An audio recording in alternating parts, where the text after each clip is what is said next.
educators, and that was their focus. We were followed by the second generation, so to speak, who were not so much education-oriented, but business. And we did not have the business background that they do now. And the focus changed a little bit more toward the business rather than the education aspect.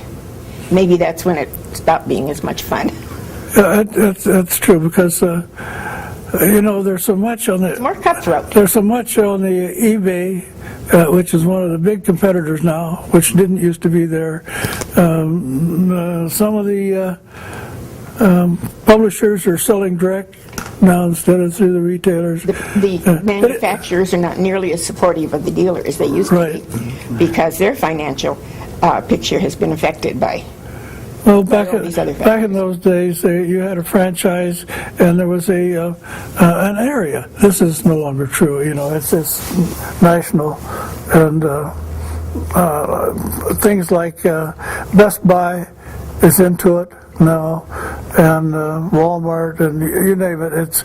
And everything is coming from China, so it's all very competitive. And this didn't used to be the case, of course, 30, 40 years ago. You sold everything at list price, and you didn't have this. So it's like she said, because of this, it's not as much fun anymore as it used to be. And perhaps you've heard that from other dealers too, I don't know. At least the old ones like me. The young ones don't know any difference. So that's pretty well covered, I think. Did you continue to play while you still had the store? No, I didn't. You didn't have time? Actually, when I come out to start the store, I was supposed to take the varsity band at Dubuque College, but I didn't, because I got too involved with the music store, and I was just too busy to start playing. But I got back into it 15 years ago in Texas. So I've been playing down there the last 15 years. After you retired? After I retired. It's like riding a bicycle, you don't forget. The only thing, at this age, you don't play as well as you did back when you were 23 or 24. But there's a message there that music, you're never too old for music. You can make music all your life. And you've seen that, enjoy it. Yes. I've seen it, and there are a lot in the orchestra and the band that he plays in Texas. There are a lot of retired band directors who were directing and didn't have the chance to play, and they're tickled pink to get up there and play. Right, nobody wants to direct anymore. They all want to play. Yeah. And we have a few professionals too, that play. So we have, I helped start the band. It turned out it's now about a 70-piece band, very good band. And the orchestra I play in is made up primarily of all retired senior citizens? Winter Texans. Winter Texans is what we call ourselves. But there's a lot of former teachers and professionals and things like that. So they all enjoy it. Has the store always been a full-line store? Yes. Yes. Yes, it is. So did you also sell organs when the organ boom was going? We sure did. What was that like? Well, at the time when they were popular, it was fine, I think I went through quite a few different brands. I could name a few, but... Primarily, what, Lowry? Lowry, Wurlitzer. Kahn occasionally. Kahn. Was it have Hammond? No. No, I guess really. I didn't. No, Thirst had Hammond. Yeah, and, what else? Wurlitzer. Did I name that? Yeah. No, a few. It amazed me how popular those things were. At that time, yes. Yeah. Did you see any other booms of instruments during your career? Oh, God, I saw a few fade out, like the accordion. Yeah, that's the only ones playing that anymore, the polka players. But of course, back in the early situation where they were starting bands, and school music, why that was the days that they went around and sold accordions door to door. So we had a lot of customers who had accordions in their closet that were no longer being used. They wanted to trade them in, and we didn't want them. And we still get them. But we do, we sell a few. We had a place, a small town about 30 miles from us that had a big packing industry, and they hired primarily what? Guatemalans, Mexicans, et cetera, and we sold a lot, and this is the last few years, a lot of accordions to them, which surprised me, but they could play those. So, but it's been most perfect reason around here is dead, really.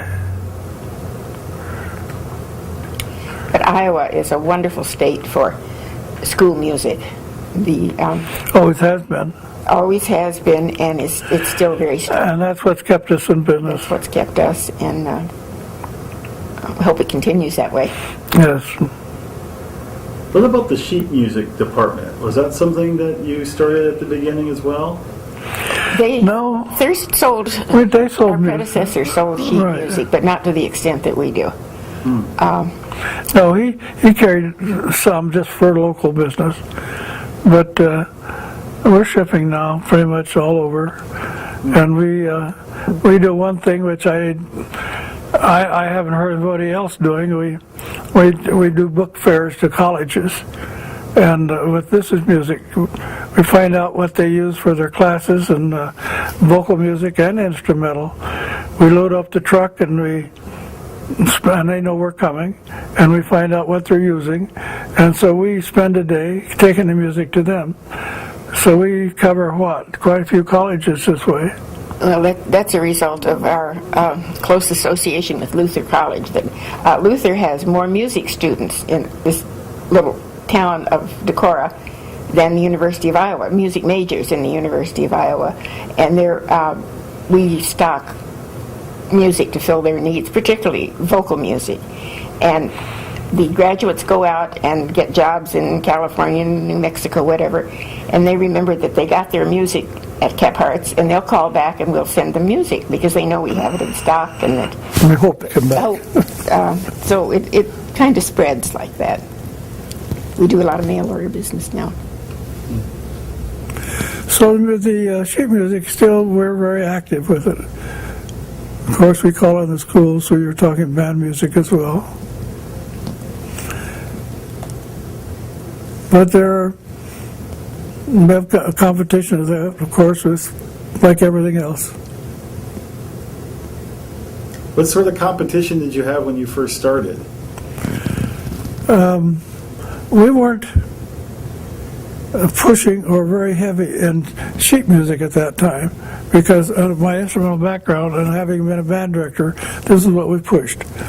So we all have, you have competition regardless.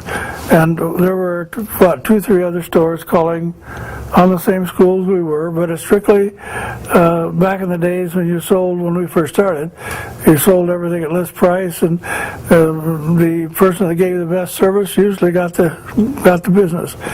But we had the competition from a store up north and one from down south, and so on and so forth in Iowa.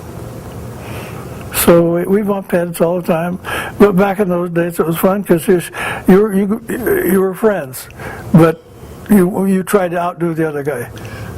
We would go to NASMD and NAMM, and these guys were our friends. We would associate with them. We'd exchange ideas, and it was.